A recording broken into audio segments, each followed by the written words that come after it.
This is the Propcast, and I'm Louisa Dickins. Before we introduce our guest, here's a quick word from our sponsor.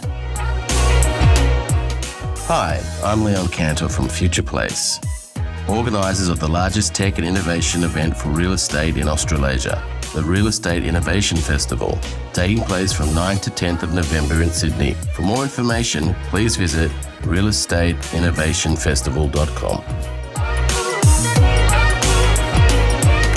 Welcome to the Propcast. Now, today's podcast, we're going to be discussing the key data points in ESG in real estate. And we've got two of the DWS senior leadership team, Sasha, who is the Managing Director, Global Head of ESG Real Estate, and Simon Wallace, who is Head of Research. So welcome to the show, Sasha and Simon. Hi, Lou. Thank you for having us. Hi, Lou. Great to be here. Thanks for joining. Now, today's show, we're going to hear how and why Sasha and Simon have risen to the top of DWS and are focusing their careers within ESG, although we're at the end, strategy, data and research.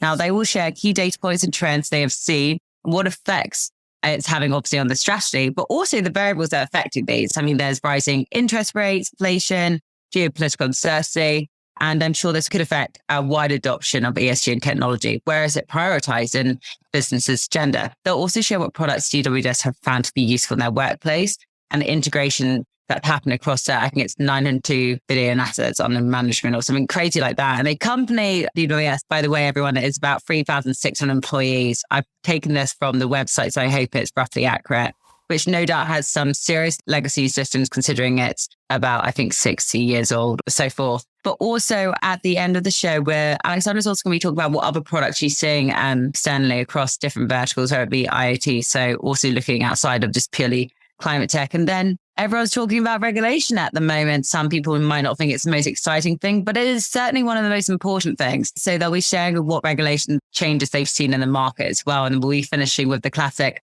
LMRE part, so you can get to know our guest on the show. So enough about me. Let's start with the show. And let's start off with Sasha. Those who don't know Sasha, she's had the most incredible career journey. Obviously, you mentioned she's now Global Head at ESG and DWS Group. But previously, she's had a career within real estate and sustainability. She's worked with the innovation and sustainability teams in R&D at Boyce, which I'm sure everyone listening in, it's a massive construction company.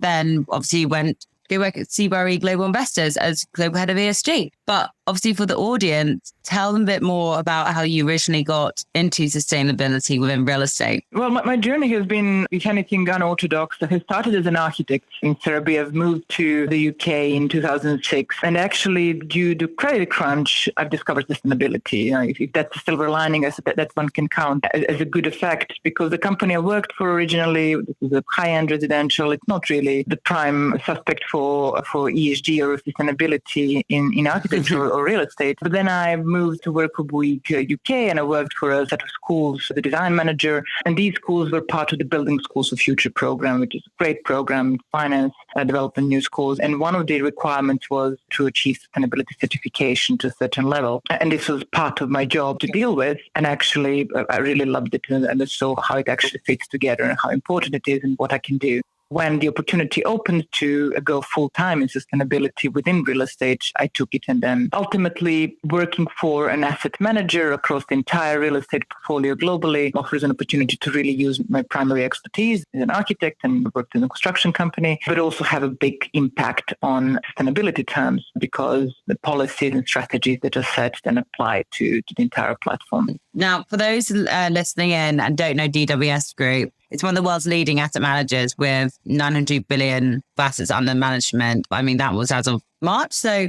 pretty recent update there. They've been building for more than 60 years. Their main areas are within Germany, Europe, the Americas and Asia. And it's a very well-known business. So I'm sure lots of you have known, but it's also known as having a trusted source of integrated investment solutions, stability and innovation across a full spectrum of investment disciplines. Now, obviously, there's another guest on the show, and that's Simon, who's been at DWS for over 10 years, working obviously in research, predominantly in strategy. Now, Simon, how did you get into this? Have you always worked with ESG? How did you get to this role? And we'd love to hear about also how you both work together. Sure. Have I always been in ESG? No. It's always been a factor, actually, in much of my career, which is interesting. But I started off my career as an economist many years ago, working for a very small economics consultancy in the City of London. And just after a couple of years, managed to find myself working for Hammerson and then off to DWS or REEF as it was 10, 11 years ago. So no, that's how I got here. But I think what's interesting to me is just how much ESG influences my work nowadays. As I say, it's always been a factor for me, sometimes in the background, sometimes at the fore. But right now, actually, I look at everything I do, and I think ESG pretty much touches every part of the research that we do, the strategy work that we do. So if I look at, for example, forecasting, you wouldn't think necessarily that ESG gets heavily involved when you're thinking about rent growth and yield movement in the real estate market. But yeah, it certainly does. Look, when I think about rent growth, for example, what is the premium on a green building? Which cities will see a sustained outperformance as a result of regulatory change or underperformance as a result of regulatory change around ESG? And we're thinking about hurdle rates as well. How does physical climate risk change your decision making in different cities? I'm approaching this from a global perspective. So, what are the physical climate risks in Sydney right now, given the extreme weather that we've seen down there, or even in Europe right now? We think it's been a very hot summer. How's that influenced the way residential should work, or hotels or office or any part of the real estate market? So it certainly influences forecasts. It certainly influences our strategy. And this is where Sasha and I have a lot of time together. And Sasha is part of our investment strategy council. So it is key to a house view and integrated into our strategies. But look, we're thinking about offices, for example. What sort of offices should we be investing in, or what sort of strategies should we be approaching, particularly when we're thinking about what our occupiers are looking for, what investors are looking for, next generation of office, offering perhaps high levels of sustainability, wellness, all those things you've heard about for the office sector. Again, a key part of that strategy. And then when I look at the papers that we've produced, and please, for any listener, if you want to go on the DWS website, you'll see the full list of papers that the research team has been producing. ESG is a key, not just a key factor in each and every paper that we write. Actually, a number of the papers now are just focused on ESG. If I look at perhaps two of the latest pieces that we've put out, again, one thinking about what is the green premium on office space, or perhaps the brown discount on office space today and going forward. Also, we've done a great piece recently thinking about energy price rises and how this is looking at the German residential market. What will be the impact on rental growth levels in different residential units depending upon their level of energy efficiency and sustainability? So how resilient is your portfolio given these changing energy prices? And again, that's important both from that E perspective, but also from that social perspective as well. And I think that's really important for us. Interesting. Talking about those two papers that have just come out, what is the green? Is there any sort of key data points you can sort of share with us? What is the green premium? With the podcast I recorded, which I think this one's coming after it, was with Guy Granger at JR, and he was talking about the value you can get for renting a green building is, well, I actually got the quote wrong. It was a little bit old, the article I read, and we said 8%, which is 3 years ago. Now that you can charge, you get about 30% more on an office lease. But are there any key data points and trends you can show us from your research? So what we did with that research was a literature review of about 30 or so academic and industry papers. And that range in green premium on rents was anywhere between sort of 5 to 15%. And then on values, a higher level than that as well. Because I think it's important that there is a rental premium here, but there's also a risk reduction. So therefore, a lower yield in having a sort of green premium. And I think that's important. But I think, look, we still struggle for data in this area as well. I think we've been asking ourselves that question about a green premium for the past, well, certainly throughout my whole career. And we do still need more data in this space to really flesh out the details. There's always a lot of noise around this data. So it's important that more and more data points that we get, the better the analysis. But I think one thing I would say is I think we will move from a world of talking about green premium to a world of brown discount. But I think the industry at large is moving into the best-in-class space will, in time, all have high levels of environmental credentials, sustainability. I think it will be those buildings that don't live up to that will be a discount rather than the market average, or if you like, the market prime will be best in class and certainly be meeting all these criteria. Absolutely. We'll talk about, I guess, some regulation that you've seen coming in over the years. You've both worked in this space, but Sasha, I'd love to bring you obviously back into you both work closely together. So Simon's team obviously works alongside you, provides some pretty up-to-date live data. How do you tie this live data into your strategy? It must be incredibly important for making those investment decisions and everything else you're involved in. Absolutely it is. And then, the critical point, of course, is your due diligence and getting actual performance data from the buildings. So that at that point is extremely rare. It's still not practice in the market to provide full information about how the asset performs to the potential buyer. Historically, we use for energy, for example, energy performance certificates, which are not really reflective of reality or how the asset actually performs. It's a theoretical model which looks only at regulated energy. So everything that you plug in from hairdryer to ATM machine is not included in that model. And then, of course, the actual performance of the asset can be really dependent on how the asset is managed. So you do an assessment of the risk, or so-called transitional risk, which is very much connected to the regulations, the market movement, based on proxy data like energy performance certificate, and even that is in some cases not possible to get in countries where this is not a regulatory requirement. So this live data, both for the acquisition process and then of course the asset management process, is incredibly important. But what we're dealing with is a huge number of assets that have old meters. You have a relationship with tenants that is to be managed, especially in triple net leases where the tenant is practically in full control of the building. So you really need to engage with them and then make it really easy for them to provide you information. If it's a hassle, it requires additional work on their part, it's not really going to happen. The smart solutions there are really critical. We are in the middle of a tender right now looking at IoT solutions, retrofit solutions that can really convert, either be installed on top of the existing meters or somewhere else in the building that can actually collect this data and make stupid old analog meters into smart ones that can provide us with information that is up to date and digitized. It doesn't require human intervention. It reduces the cost and effort, but also reduces human error. So this is something that any large asset manager has to deal with, because you have the range of buildings, range of systems that are in those buildings, and you need an affordable, scalable solution that can resolve this issue. This is very exciting that these solutions now exist. It could be any, they will be able to collect this data even to the smart solutions that go on top of electrical meter. And to my non-engineering brain, it works like a stethoscope. Practically, they count revolutions of cylinders in a meter and they digitize that data. It's very exciting. Or they actually connect and measure the frequencies in the electrical signal, and they're able to separate where the consumption is coming from in the building, which particular piece of equipment is spiking and creating this sort of, in the middle of the night, creating energy use spike that it's really difficult to figure out if you don't have a smart building system.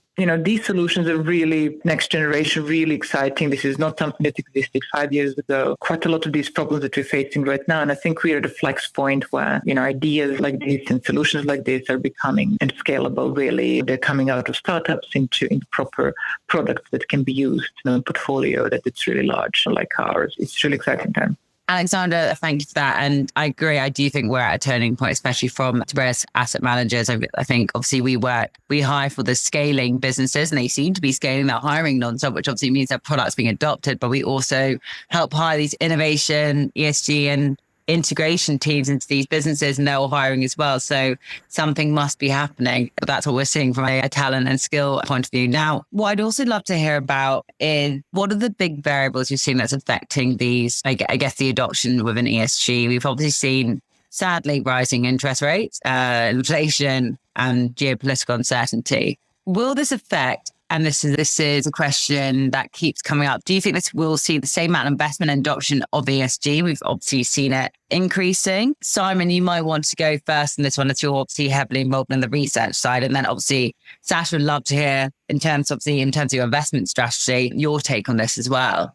Yeah, absolutely. So look, I think we are in a market environment where in general, there will be less investment in real estate. I think we got the real capital analytics data for Europe out today for the second quarter, and year on year investments down about 20% in Europe. So I don't think we can be complacent. I don't think ESG strategies will be fully immune to that. But I think we need to see it in the context of trend. So think about this, the debate that we have about weather versus climate. One is day to day and one is the long-term trend. And I think this is a very good analogy. So look, right now we're in a market which is slowing. There is some price correction going on, but the trend towards ESG-based strategies will continue and will continue to grow and will be a cornerstone. This is not going to change that trend going forward. It will only continue to accelerate as we go through the next years and decades. So I'm very confident about that. And I think actually there's some positives to be taken from this slowdown in the market and perhaps some price correction going on. I think what we're expecting to see is that those buildings today, secondary assets, which are of a poor quality, low environmental standards, are likely to reprice more than the market average, more than the prime buildings that we see in the market today. And I think that's going to open up opportunities for repositioning or impact. Look, I think looking back over recent years, perhaps that pricing of secondary space was too aggressive. And if we do see that repricing, look, it's going to raise the potential return that you can get from repositioning these assets into best in class of the highest standards. I think for us as well, we do expect to see a moderation of construction costs over the coming years. So with that moderation of costs, with that repricing of secondary assets, I think that's potentially is very good news for the sort of stock that we want to see in the market in the future. Interesting. That's good to hear, actually. And Sasha, what about you in terms of what you're seeing? What's impacting your strategy and investment decisions? Some of these aspects, some of these trends are actually accelerating focus on ESG. The rising energy prices will definitely favor buildings that are energy efficient and therefore have lower utility bills. And globally, there are, I have to say, that two massive trends when it comes to ESG. There is, of course, this sort of big push towards favoring sustainability, but there is the backlash, if you like, in America that is gaining speed, where it's more ideological and political than necessarily based in real factors. So how I see it all, and how I always feel, and why I like real estate and ESG in real estate is it's based in reality. It's based in what's physically possible to achieve in the building, and these measures are payback either in lower utility costs or in greater tenant demand and so on. So it's not about ideology, it's not about political stance, it's about what is physically possible to achieve. How can you make this physical object better and therefore more marketable, more sellable and more rentable? In physical terms, and very much like Simon said, the long-term trend is actually have solutions. These solutions are becoming more sophisticated, more scalable, cheaper, and they have better effect. So it just makes good business sense to use the innovation. I think sustainability and innovation just go hand in hand. And this is back in weekdays, I was heading up sustainability and innovation department, and simply innovations should bring effects that are, among other things, sustainable, positive effect, and sustainability cannot be achieved without innovation. So I see it as something that's exciting and really, I wouldn't say immune, but very resilient to these external impacts because it just makes common sense to do, and it actually has measurable real-world results. Nobody can be against that. No, agreed. And we've also obviously seen it across the residential sector. I think I read about a month ago. So I think it's called ILP Homes. I think I'm pronouncing it right, but Modular Housing Alternative Asset Manager. And they're based in Essex, which is obviously north of where I live. And they basically promise their residents zero energy bills, and which obviously will help them save up to over £40,000 over 20 years, obviously with rising energies. And they've obviously have solar panels on and made them smart residential units. I think we're going to see this more, obviously not just from obviously huge asset managers like yourselves, but other smaller time developers in the residential side. We're all being affected by energy. It's not obviously the commercial side, but no doubt there's a premium when you first move into this. I think their premium is like, go on, 10 grand or something, but in the long term, saving 40 grand over 20 years, like I presume all your tenants in your buildings, they're going to be thinking the same, especially they sign, say, long leases and whatever it is. Exactly. And it doesn't matter whether you believe in climate change or not. You're going to look at your bills and want that. So there you go. Oh, there, of course. I think, yeah, exactly. You can do it because you want, obviously, to look after the environment. But like you said, there's the financial incentive there as well. And I don't know if you guys, this is definitely not in the questions you spoke about. Have you, and this might be one for you, Simon, have you got any data points about how much people could save if they, I don't know, use certain technology? Maybe this could be a question for a podcast later on, or maybe Sasha, you've got one to sort of say, look, if you don't look at a smart building, it's going to cost you X amount in rental or whatever. I think when we've looked at this in the past and we've looked at residential, this is in the German market, those buildings that were, and given the rising gas prices, energy prices, and also potential price of carbon as well, those buildings with low energy ratings susceptible to rental declines or rental underperformance of anywhere above 10%, let's say. And that's just from recent movements. And if that trend continues, that will only continue to be the fact, to be the result. And again, but for me, it's about the yield as well. I think we often focus on the rent so much because that is the end user, that is their day-to-day reality. But we've got to look at this from a risk perspective as well. If you're coming into conflict with regulation, if you are no longer able to lease that building because it is not up to code, you've got an obsolete building. Yeah, and you've got a building which is stranded, it's hemorrhaging value, and you're getting to the point where it's worth the land at that point. It may have a high yield, but a high yield with no income is worthless. Yeah, it's worth little or very little. Put it that way. So I think we've got to really focus on that potential risk. We know it's coming. So we've got to act now. Yeah. Now you've obviously mentioned the R word, regulation. Some people might not think it's that interesting, but those involved in the space and at your level, it's certainly important. Now, you've both seen a lot of change in regulation, especially in the last sort of few years. Does one of you, maybe Sasha, what have you seen? And since you've gone from, I guess, your time at Voice to sort of now, and how do you actually collect data on it as well? There's two very different things. Sasha, is this one for you? Yeah, I'm happy to pick up first. I mean, as you say, it's not the sexiest topic out there, but it does have real world impact. So one of the first, I would say, like a canary in the mine examples is in UK, actually. They have minimum energy efficiency standards. When I was moving actually from Bouygues to CRREM, one of my first tasks was to look at the program that was already being delivered by CRREM to CRREM Global Investors, then they're now CRREM Investment Managers. And it was really based only around what MIS requires is that if you want to legally rent an asset, it needs to be, I've mentioned EPC or certifications before, it has to be at least E rated, so G and H are below the threshold, and F, it had to have that level of performance, or the theoretical performance, in order to be legally let. So I was moving, when was it, 2016, 2017, so this legislation was still only announced. It was not enforced. It first went into force in 2018 for commercial buildings and 2021 for residential. But the main point was that even theoretical regulation, not theoretical, but upcoming regulation was making huge waves of real change in portfolios. To begin with, we didn't even have EPCs for a majority of the portfolios. So we had this massive unknown risk, which no investor likes. Unknown is the worst. So the first thing was to assess what the EPC might be and then focus on the areas that were most at risk. And then get the EPCs, and then those that are, shown as high risk because they're already below the line or very close to the line, then actually implement improvement measures with those assets so that they can be legally let. When the time of this regulation, that wasn't even enforced yet at the time, had real effect of energy audits being done on buildings, improvement measures identified and implemented.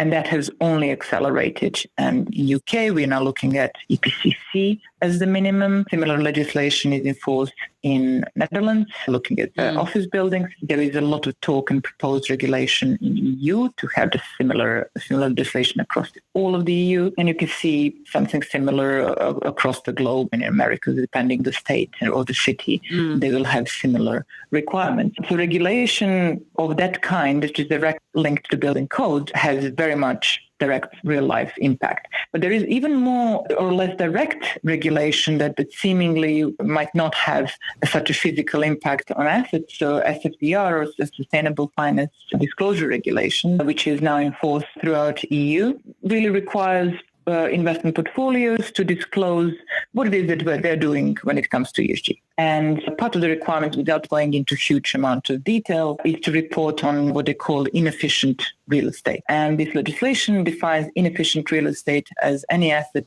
of EPC C and below, which is quite a high bar. And all of a sudden, we are getting questions, of course, from our investors. What is your exposure to inefficient real estate? You can already see that we are assessing the risks accordingly. We use also a tool that's called CRREM, which it's based on real life data, which is much better to assess stranding risk of these assets. And that then has impact on our investment decisions, on our asset management decisions. As Simon already mentioned, we look at what is the stranding risk of this asset. And because regulation will have to deal with existing building stock if we are to achieve net zero carbon goals that we have in Europe. Real estate contributes to that, about 40% of carbon emissions from various stages of life of real estate. So any government that has pledged to achieve net zero carbon in their country will have to deal with real estate because it's such a big impact. And therefore, some regulation will come in place that regulates landlords because they're commercial landlords because they're the easiest to get. Private house owners are difficult. You need to stimulate them with incentives. Commercial landlords can be penalized. So this kind of legislation will happen because it has to happen if EU is to achieve what it wants, or any other country that is committed to Paris Agreement, and practically every country in the world except that North Korea has committed. So it will come. It's a real risk standing, and therefore it's directly integrated in our investment process, in our considerations every step of the way. And then, of course, because it's a real asset, real measures need to be put in place to address this risk and opportunity. The one thing I would say about regulation, just one or two words to add on what Sasha was saying there is, look, I think there's a tendency to always see regulation as a negative or a risk from an investor perspective, but I don't think we should. Regulation is just part of life. And I think where regulation is well specified, it's clear, and it's known well in advance, the pricing will reflect that, and we can and should respond accordingly. So I don't think we should necessarily fear regulation. The other thing I would say, just in terms of how we collect information about regulation, as Sasha was saying, regulations, they're not just at the regional level, the pan-regional level. They're not just at the national level. Often they are at the city level. So I think it's really important that you do have people on the ground who are engaging with local bodies, government, and others in order to really understand how that regulation will impact upon your investment. So residential in particular is an area that you really need to fully understand what's going on at the local level. And this is from a social perspective. We see certainly rent control regulations or limitations certainly cropping up more frequently across the European residential market. And yeah, what I found over the last 5 years, having teams in Madrid, Milan, across Germany, etc., has been so important in getting to grips with that changing regulatory environment. Interesting. It must be super exciting to see how the different geographies can compare, especially across Northern to Southern Europe, then looking at the UK. And obviously, you look at obviously the Americas and Asia as well. And I'm sure there's some trends you're starting to see as well as what people actually look at.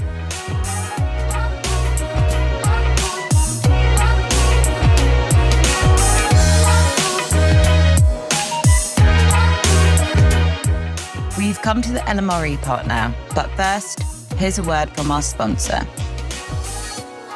With inflation at its highest since 1982, we want to make sure that both our clients and candidates are prepared for a shift in the PropTech market.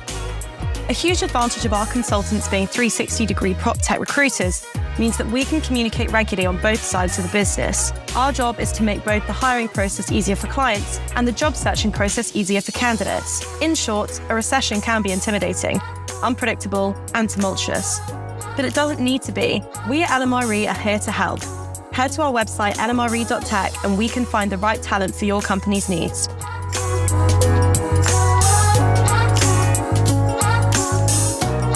Now, obviously conscious of time, how we finished Sasha and Simon is the final part, which is the LMRE part. And we'll take it turn to go through. So Sasha, if you want to maybe go with one of the main lessons you've learned, and then if you want to give anyone a mention, whether it's a product or services, shout out. And then Simon, you can say, what's been the most rewarding part of working with the ESG space. And then E, what you're most excited about, seeing as you were the fairly optimistic one earlier on in the show. Sasha, why don't you start us off with, what's the main lesson you've learned throughout your career? I think flexibility and being open for opportunities and changing ways of working and living.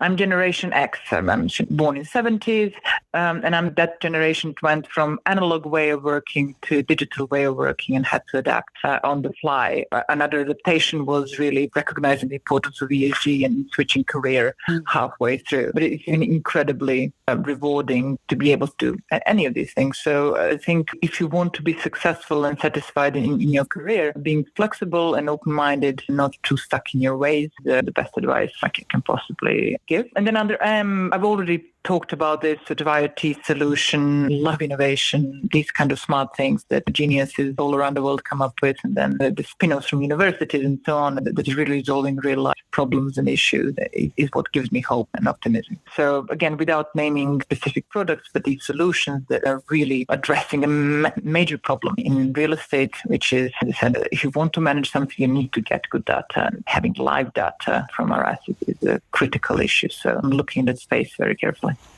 I think for me, one of the most rewarding things about being in this space is, for me, it's definitely the being part of the solution on the quality affordable housing. I think that's so important. You will not believe how much I rant about housing to my wife, and how much it annoys me that we talk about this every single day, but we're still struggling to find that solution. Certainly here in the UK, but actually it's a European issue, and it's really a global issue. And I think through ESG, we can certainly make a positive difference here.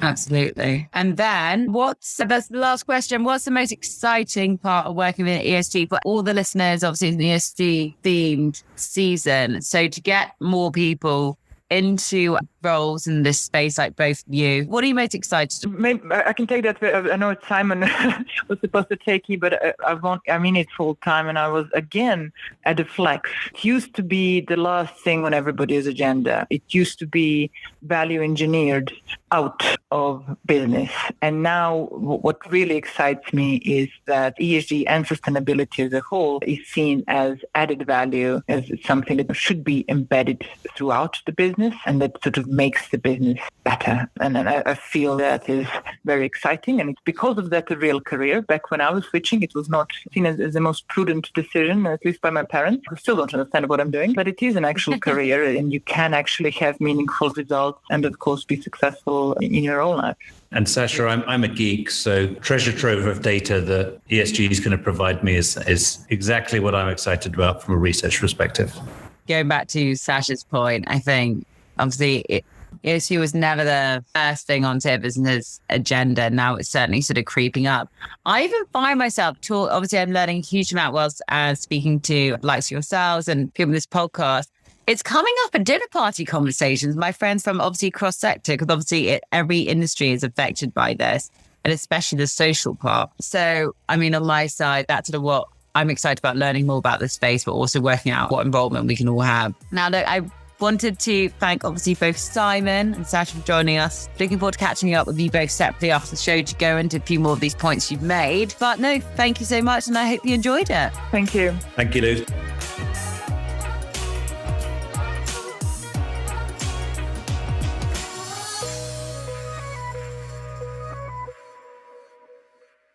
Making a high-quality podcast like this one takes a lot of work. That's a fact. But not when you hire a podcast company. With our white glove experience, we handle everything for you.